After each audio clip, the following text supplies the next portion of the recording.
સર્વ મિત્રોને મારા જય શ્રી કૃષ્ણ. રાધે રાધે. મિત્રો, આજે આપણે 16 સોમવારનું વ્રત કેવી રીતે કરવું અને આ વ્રતની વ્રત કથાનું શ્રવણ કરીશું. શ્રાવણ માસ આવે, દિવાસાનો દિવસ આવે ત્યારે કાચા સૂતરના દોરાની શેરને 4 ગાંઠો વાળી પીળા પાટે દોરો બાંધવો. દર સોમવારે શિવ મંદિરમાં શિવલિંગની પૂજા કરવી. 16 સોમવારની વાર્તા સાંભળવી. પછી એક ટાણું ભોજન કરવું. જ્યારે કાર્તક માસનું અજવાળિયું આવે ત્યારે ઘઉંનો સવાસેર લોટ લેવો, સવાસેર ઘી લેવું, સવાસેર ગોળ લેવો, તેના લાડવા બનાવવા. લાડુના 4 ભાગ કરવા. એક ભાગ મહાદેવના પૂજારીને, બીજો રમતા બાળકને, ત્રીજો ગાયોના ગોવાળને આપવો અને વધેલાનો ભૂકો કરી કીડિયારું પૂરવું. એમ કરતાંય વધે તો ભોયમાં ભંડારી દેવો, રાત રહેવા દેવો નહીં. એ રીતે વ્રતનું ઉજવણું કરવું. 16 સોમવારનું વ્રત સાચા ભાવથી કરવાથી સર્વ દુઃખ દૂર થાય છે અને મહાદેવ સર્વ મનોકામના પૂર્ણ કરે છે. હવે આપણે 16 સોમવારની વ્રત કથાનું શ્રવણ કરીશું. કૈલાસ પર્વત પર શિવ પાર્વતી બેઠા બેઠા સોગઠાબાજી રમે છે. રમત બરોબર જામે છે, પણ કોઈ હારતું નથી કે કોઈ જીતતું નથી. એટલામાં તપોધન નામનો એક બ્રાહ્મણ ફરતો ફરતો ત્યાં આવી ચડ્યો. અને એને જોઈને શિવજી કહેવા લાગ્યા કે હે બ્રાહ્મણ, તું જ કહે, કોની હાર થઈ અને કોની જીત થઈ? ખોટું બોલીશ તો તારું બ્રહ્મત્વ લજવાશે. એટલું કહીને શિવજીએ પાસા નાખ્યા. ત્યારે શિવજીના કોપથી અતિશય ડરી ગયેલો બ્રાહ્મણ બોલ્યો કે શિવજી જીત્યા અને પાર્વતીજી હાર્યા. બીજી વાર પાર્વતીએ પાસા નાખ્યા ત્યારે પણ બ્રાહ્મણ એમ જ બોલ્યો.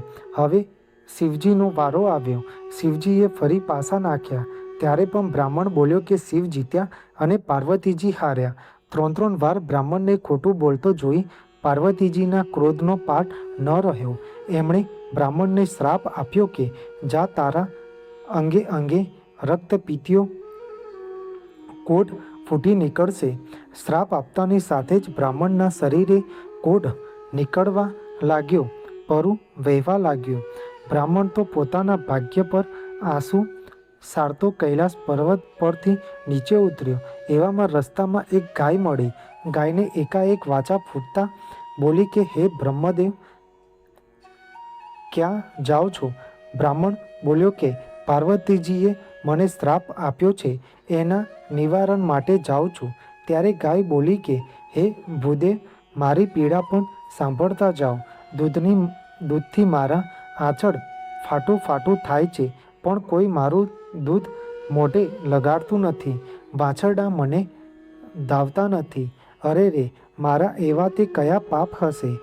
તમે મારા દુઃખનું નિવારણ પૂછતા આવજો. ત્યાંથી આગળ જતાં એક પંચ કલ્યાણી ઘોડો સામો મળ્યો. શ્રાપની વાત સાંભળીને કહેવા લાગ્યો કે હે બ્રહ્મદેવ, મારી પીઠ પર હીરા મોતીના પલાણ છે, પણ કોઈ મારા પર સવારી કરતું નથી. તમે મારા કષ્ટનું નિવારણ પૂછતા આવજો. આગળ જતાં બ્રાહ્મણને થાક લાગ્યો. એ એક આંબા નીચે વિશ્રામ કરવા બેઠો. પાકી કેરીઓ જોઈને એને ખાવાની ઈચ્છા થઈ.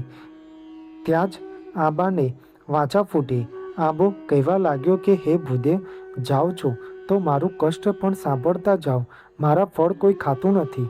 જે ખાય છે તે મૃત્યુ પામે છે. તો મારા શ્રાપનું નિવારણ જરૂર પૂછતા આવજો. બ્રાહ્મણ આગળ જતાં બ્રાહ્મણને તરસ લાગી. એ પાણી પીવા તળાવે ગયો. તળાવના કાંઠે એક મગરને રડતો દીઠો. બ્રાહ્મણને જોતાં જ મગર બોલ્યો, હે ભૂદેવ, મારી કાયામાં લાગી છે.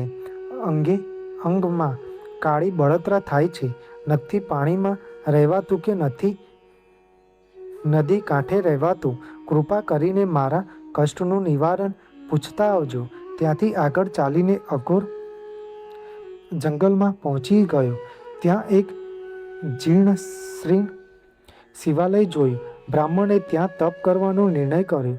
જમણા પગના અંગૂઠા પર ઊભા રહીને એણે 4 મહિના સુધી કઠોર તપ કર્યું. અન્ન, જળ અને ફળ ફૂલનો ત્યાગ કર્યો. ત્યારે ભગવાન શિવજી પ્રગટ થયા. પ્રસન્ન થઈ વરદાન માગવા કહ્યું. ત્યારે બ્રાહ્મણ રડતા રડતા બોલ્યો કે હે પ્રભુ, મારા કોઢ મટાડો અને રક્તપિત્તમાંથી મુક્ત કરો. ત્યારે શિવજી બોલ્યા કે સર્વ વ્રતોમાં ઉત્તમ એવું મારું 16 સોમવારનું વ્રત તું કર, એના પ્રભાવે તારા સર્વ દુઃખ ટળશે. ત્યારે બ્રાહ્મણ બોલ્યો કે કૃપા કરીને મને એ વ્રતની વિધિ જણાવો. શિવજીએ વ્રતની વિધિ જણાવી. શ્રાવણ માસના પ્રથમ સોમવારે સૂતરના ઘેરાને શેર લઈ 4 ગાંઠ ફાળવી પીળા પાટે દોરો બાંધી મારા દર્શન કરી વાર્તા સાંભળવી. પછી 1 ટાણું ઉપવાસ કરવા. કારતક માસના અજવાળિયામાં વ્રત પૂરું થાય ત્યારે 1.25 સેર ઘઉંનો લોટ, 1.25 સેર ઘી, 1.25 સેર ગોળ લઈ તેના લાડવા કરવા. લાડુના 4 ભાગ કરી, 1 ભાગ મારા પૂજારીને, બીજો ભાગ રમતા બાળકને, ત્રીજો ભાગ ગાયના ગોવાળને આપવો અને ચોથા ભાગથી કીડિયારું પૂરવું. આ પ્રસાદ રાત ન રાખવો. આ રીતે ઉજવણું કર્યા પછી તારે કાયા કંચન વર્ણી થશે. હર્ષના આંસુ સારતા બ્રાહ્મણ ગદગદ કંઠે ગાય, ઘોડો, આંબો અને મગરને યાદ કરી એમના કષ્ટનું નિવારણ પૂછ્યું. ત્યારે શિવજી બોલ્યા, હે તપોધન, આ ગાયનો આગળના ભવમાં એક સ્ત્રીનો અવતાર હતો. એણે ધાવતા બાળક તરછોડેલા. એ પાપના પ્રભાવે આ જન્મે કોઈ તેનું દૂધ પીતું નથી. તું એને દોહીને એ દૂધ મારા શિવલિંગ પર ચઢાવજે, તેનાથી તેના કષ્ટ નિવારણ થશે. પછી શિવજીએ ઘોડાના પાપ વિશે જણાવતા કહ્યું કે એ ઘોડો ગયા ભવે એક ધુતારો વણિક શેઠ હતો. જૂઠી વાણી અને જૂઠા ત્રાજવા કાટલાથી ગરીબોને ઠગીને પાપના પોટલા બાંધ્યા. એ પાપના લીધે એને આવી દશા થઈ છે. તો મારું નામ લઈ એની પર સવારી કરજે, તેથી સર્વ દુઃખ દૂર થઈ જશે. ત્યારબાદ શિવજી બોલ્યા કે આંબો ગયા જન્મે કપટી કંજૂસ હતો. તે ધન ભેગું કરવામાં પૈસો ક્યાંય પુણ્યના કામમાં વાપર્યા નહીં. એ પાપી એ આંબો થયો. એના નીચે ધનના 4 ચરુ છે. એ ધનથી તું પરબો બંધાવજે અને ભૂખ્યાને ભોજન આપજે, જેથી એ પુણ્યના લીધે આંબાની કેરી અમૃત જેવી જ થશે. છેલ્લે ભગવાન શિવજી મગરનું દુઃખનું નિવારણ જણાવતા બોલ્યા કે એ મગર ગયા જન્મે પરમ જ્ઞાની બ્રાહ્મણ હતો. 4 વેદ અને સકળ શાસ્ત્રોનો જ્ઞાત થયો, પણ કોઈને જ્ઞાન ન આપ્યું. આવક જવાના ભયે જ્ઞાનનો સંગ્રહ સ્વાર્થ માટે કર્યો. એ જ્ઞાન આ જન્મે એને રૂવે કાળી બળતરા કરે છે. તું એની આંખે બીલીપત્ર અડાડી પ્રસાદ આપજે, એટલે એની બધી બળતરા દૂર થશે. ભગવાન શિવજીને દંડવત પ્રણામ કરી બ્રાહ્મણ પાછો ફર્યો. પ્રથમ મગરના કષ્ટનું નિવારણ કર્યું. મગરે એને જ્ઞાન આપ્યું. જ્ઞાન આપવાથી મગરની મુક્તિ થઈ. પછી આંબા પાસે જઈને ખોદીને બ્રાહ્મણે ધનના 4 ચરુ કાઢ્યા. તેને પરબો બંધાવી અને ભૂખ્યાને ભોજન અને દુખિયાઓને બધું ધન વેચી દીધું. આ પ્રતાપે આંબાના ફળ અમૃત જેવા મીઠા થઈ ગયા. પછી આગળ જતા ઘોડો મળ્યો. તેના પર બ્રાહ્મણે સવારી કરીને તેનું દુઃખ દૂર કર્યું. પછી આગળ જતા રસ્તામાં ગાય મળી. બ્રાહ્મણે એનું દૂધ દોહીને શિવલિંગ પર અભિષેક કર્યો તો તરત જ વાછરડા ગાયને ધાવવા લાગ્યા. બ્રાહ્મણ હરખાતો ઘેર પાછો આવ્યો. પવિત્ર શ્રાવણ માસ આવતા 16 સોમવારનું વ્રત કર્યું. તેના કોઢ દૂર થયા. કારતક માસે ઉજવણું કર્યું તો એની કાયા કંચન વર્ણી થઈ ગઈ. જ્ઞાનના તેજથી એનું મુખ જગારા મારવા લાગ્યું. એક દિવસની વાત છે. નગરના રાજાને એકની એક કુંવારી કનકલતાનો સ્વયંવર રચાયો. દેશના રાજાઓ કુંવરીને સ્વયંવરમાં પરણવા આવ્યા. સ્વર્ગની અપ્સરાને શરમાવે એવી રૂપના અંબાર જેવી કુંવરી કનકલતાને પરણાવવાની સૌ રાજાઓને આશા હતી. બ્રાહ્મણ પણ સ્વયંવર જોવા આવ્યો તે એક ખૂણે ઊભો રહ્યો. સમય જતાં કનકલતા સોળે શણગાર સજીને આવી. એની સાથે એકથી એક એવી દાસીઓ હતી. આગળ હાથણી વરમાળા લઈને ચાલતી હતી. સિંહાસનો પર બિરાજેલા રાજકુંવરો અને રાજાઓ પાસે થઈને હાથણી આગળ ચાલીને ખૂણામાં ઊભેલા તપોધન બ્રાહ્મણ પાસે જઈને એના ગળામાં વરમાળા પહેરાવી દીધી. આ જોઈ રાજા ત્રાળો પાડવા લાગ્યા કે મૂર્ખ હાથણી એ ભૂલ કરી છે. એટલામાં હાથણીને વાચા ફૂટી. એ બધા સાંભળે એવા બુલંદ અવાજે બોલી કે કુંવરી માટે આ વર જ યોગ્ય છે. રાજાએ પછી ધામધૂમથી કુંવરીને તપોધન સાથે પરણાવી હીરા માણેકની પહેરામણી કરી હાથી ઘોડાના રથ દીધા. બ્રાહ્મણ સમજી ગયો કે આ બધો 16 સોમવારના વ્રતનો જ પ્રભાવ છે. રૂપાળી કુંવરી સાથે બ્રાહ્મણ તો સુખેથી મહેલમાં રહેવા લાગ્યો. રાજાને કોઈ પુત્ર ન હોવાથી રાજગાદી પણ એને જ મળી. એવામાં પવિત્ર શ્રાવણ માસ આવ્યો. બ્રાહ્મણે નિયમ પ્રમાણે 16 સોમવારનું વ્રત કર્યું. વ્રત પૂર્ણ થયે ઉજવણીની તૈયારી કરી અને રાણી કનકલતાને ઉજવણીની બધી વિધિ વિગતે સમજાવી. રાણીએ વિચાર કર્યો કે એકલા લાડુ તે કાંઈ ભાવતા હશે. એણે તો ભાતના ભોજન બનાવ્યા. રાજાનો વૈભવ ભોગવતો બ્રાહ્મણ દરબારમાંથી આવ્યો અને લાડુના પ્રસાદના બદલે મેવા મીઠાઈ જોઈ કોપાયમાન થયો.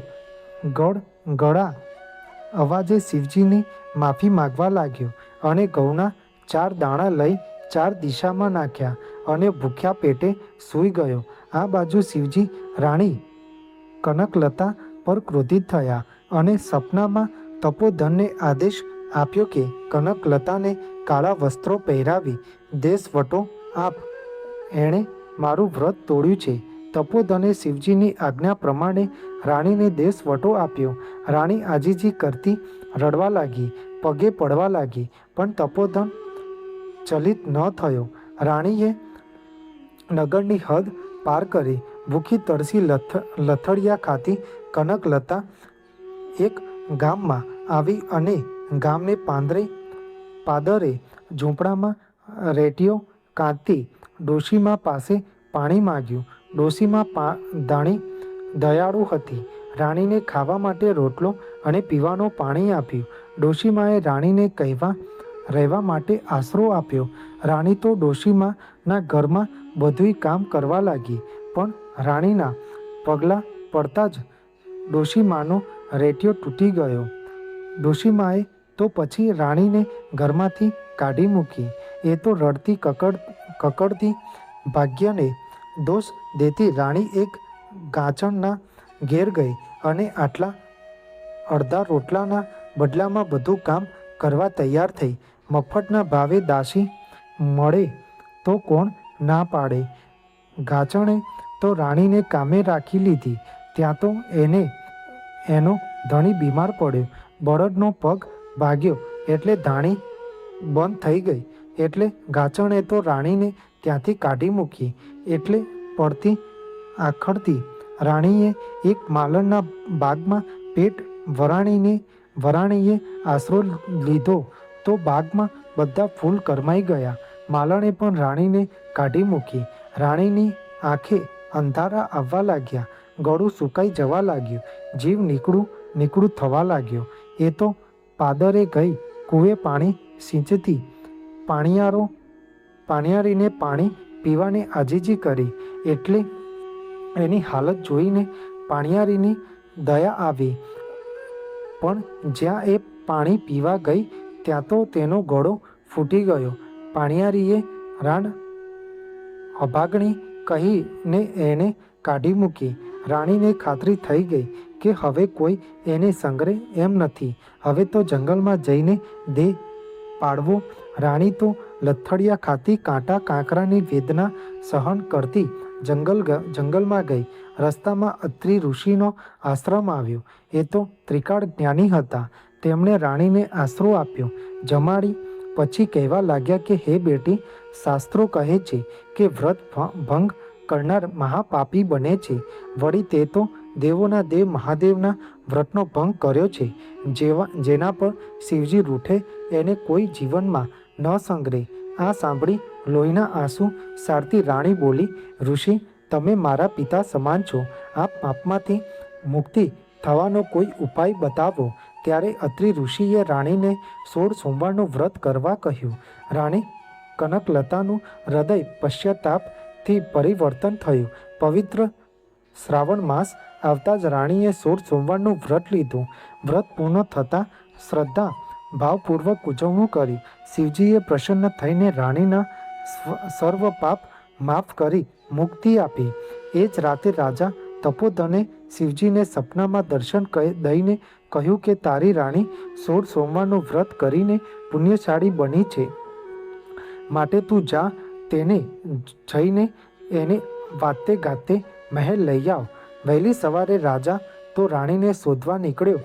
પૂછપરછ કરતાં જાણવા મળ્યું કે એક રૂડી રૂપાળી સ્ત્રી ભિખારી જેવી હાલતમાં જંગલમાં ગઈ છે. રાજા જંગલમાં આવ્યો. અત્રિ ઋષિના આશ્રમે રાણીને જોતાં જ બંનેની આંખો હરખના આંસુ આવી ગયા. બંને ઋષિના પગે પડ્યા અને વિદાય માગી. ત્યારે અત્રિ ઋષિએ રાણી કનકલતાની સેવાના બદલામાં અક્ષય પાત્ર આપ્યું. હજારો માણસોને જમાડે તો પણ રાંધેલું અનાજ ન ખૂટે એવો અક્ષય પાત્ર હતું. હરખના આંસુ સારતા રાજા રાણી નગર તરફ પાછા ફર્યા. ગામના પાદરે જેનો ગળો ફૂટી ગયો હતો એ જ પાણિયારી મળી. કનકલતાએ અક્ષય પાત્રમાં જળ લઈ ફૂટેલા ગળા પર છાંટતાં જ ગળો સાજો થઈ ગયો. પાણિયારીએ આ ચમત્કારનું કારણ પૂછ્યું તો રાણીએ 16 સોમવારના વ્રતનો મહિમા જણાવ્યો. આગળ જતાં માલણનો બાગ આવ્યો. કનકલતાએ પગલાં પડતા જ કરમાયેલા ફૂલો પણ મહેકી ઉઠ્યા. માલણ તો લાકડીની જેમ રાણીના પગમાં પડી ગઈ. એણે પણ 16 સોમવારનું વ્રત કરવાનો સંકલ્પ કર્યો. આગળ જતાં ગાજરની ડેલી આવી. રાણીના પગલાં પડતાં જ બળદનો ભાગેલો પગ સાજો થઈ ગયો. ગાંચીની કાયા કંચન વર્ણી થઈ ગઈ. આ ચમત્કાર જોઈ ગાચણ તો રાજી થઈ ગઈ અને 16 સોમવારનું વ્રત કરવાનો સંકલ્પ કરવા લાગી. આગળ જતાં રેટીઓ કાંતથી ડોશીમાની ઝૂંપડી આવી. બિચારી ડોશીમા લમણે હાથ દઈને રડે છે. એની આજીવિકા તૂટી ગઈ. કનકલતાએ રેટીઓ પર હાથ ફેરવતા રેટીઓ આપમેળે ચાલવા લાગ્યો. ડોશીમાએ લાખ આશીર્વાદ આપ્યા. ચાલતા ચાલતા રાજા રાણી મહેલ આવ્યા. નગરમાં ઢંઢેરો પીટવાયો કે આવતીકાલે સૌ નગરજનો મહેલના પટાંગણમાં જમવા પધારે. કનકલતાએ અક્ષય પાત્રનું પૂજન કરી સંકલ્પ કર્યો તો 32 શાક અને 33 ભાતના પકવાન થાળ ભરાવા લાગ્યા. જેમ જેમ નગરજનો આવતા ગયા તેમ તેમ પીરસાતું ગયું. સૌ અલૌકિક સ્વાદના વખાણ કરતા આગળા ચાટવા લાગ્યા. સૌ જમી રહ્યા પછી રાજા રાણી જમવા બેઠા. ત્યારે રાણી બોલી, મારે તો આજે મહાદેવનું વ્રત છે. કોઈ ભૂખ્યું હોય તે વાર્તા સાંભળે પછી જ મારાથી એક ટાણું કરાય. વાર્તા સાંભળે કોણ? રાજાએ તો સવારે જમી લીધું હતું. તત્કાળ પ્રધાને બોલાવીને આદેશ આપ્યો કે કોઈ ભૂખ્યા માણસને બોલાવી લાવો. પ્રધાન ઘેર ઘેર પૂછવા લાગ્યો કે એક કુંભારના ઘેર સાસુ વહુ ઝઘડ્યા હોવાથી સાસુ જમી ન હતી. વળી 100 વર્ષના ડોશીમાં હતા એટલે ડગલુંએ ચાલી શકતા ન હતા. આંખે દેખાતું નહીં, કાને સંભળાતું નહીં. એને જમવા લઈ કોણ જાય? પ્રધાને તરત વેલ મંગાવી વેલમાં બેસાડી ડોશીમાને મહેલે લાવ્યા. માન પાન આપી ઢોલીએ બેસાડી કનકલતાએ ડોશીમાના હાથમાં ચોખાના દાણા આપતા મોટેથી કહ્યું કે માં, હું મહાદેવની વાર્તા કહું છું, તમે હોકારો દેજો. કનકલતાએ તો ઘીનો દીવો કરી વાર્તા કહેવા લાગી. ડોશીમાં હોકારા દેવા લાગી. પહેલાં હોકારે કાનની બહેરાશ ગઈ, બીજા હોકારે આંખમાં અજવાળા થયા, ત્રીજા હોકારે શરીરમાં નવી શક્તિ આવી. ડોશીમા તો બોલી ઉઠ્યા, દીકરી, શિવજી મારા પર રાજી થયા છે. ત્યારે કનકલતા શિવજીને દંડવત પ્રણામ કરી ગળગળા અવાજે બોલી, માં, આ તો શિવજીને અત્યંત પ્રિય એવા 16 સોમવારના વ્રતનો પ્રભાવ છે. તમે ભક્તિથી વાર્તા સાંભળી એનું શિવજીએ તમને ફળ દીધું છે. ત્યારે ડોશીમાની આંખમાં પણ હરખના આંસુ આવી ગયા. ડોશીમા પગે ચાલીને ઘેર ગયા અને ઘરે જઈ સોયમાં દોરો પરોવ્યો. આ જોઈ વહુ નવાઈ પામી. એણે પણ 16 સોમવારનું વ્રત કરવાનો સંકલ્પ કર્યો. પવિત્ર શ્રાવણ માસ આવતા રાજા રાણીએ ફરી વ્રત લીધું અને કારતક માસે ઉજવણું કર્યું. પ્રસન્ન થયેલા શિવજીએ દેવ જેવો દીકરો દીધો. એનું નામ દેવદત્ત રાખ્યું. એ પણ મા બાપ જેવો ધર્મિષ્ઠ અને પ્રજાપાલક થયો. દેવદત્ત યુવાન થયો ત્યારે રાજા રાણી એને રાજગાદી સોંપી ગંગા કિનારે ચાલ્યા ગયા અને શિવલિંગની સ્થાપના કરી. જીવનમાં અંત સુધી શિવની ભક્તિ કરતા રહ્યા. અંતકાળે પુષ્પક વિમાનમાં બેસી વૈકુંઠ લોક ગયા. હે મહાદેવ, તમે જેવા તપોધન અને કનકલતાને ફળ્યા એવા 16 સોમવારનું વ્રત કરનાર, વાર્તા વાંચનાર, વાર્તા સાંભળનાર સૌને ફળજો. બોલો ભગવાન શિવની જય.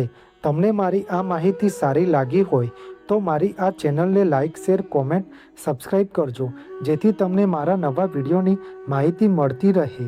સર્વને મારા જય સ્વામિનારાયણ અને હર હર મહાદેવ.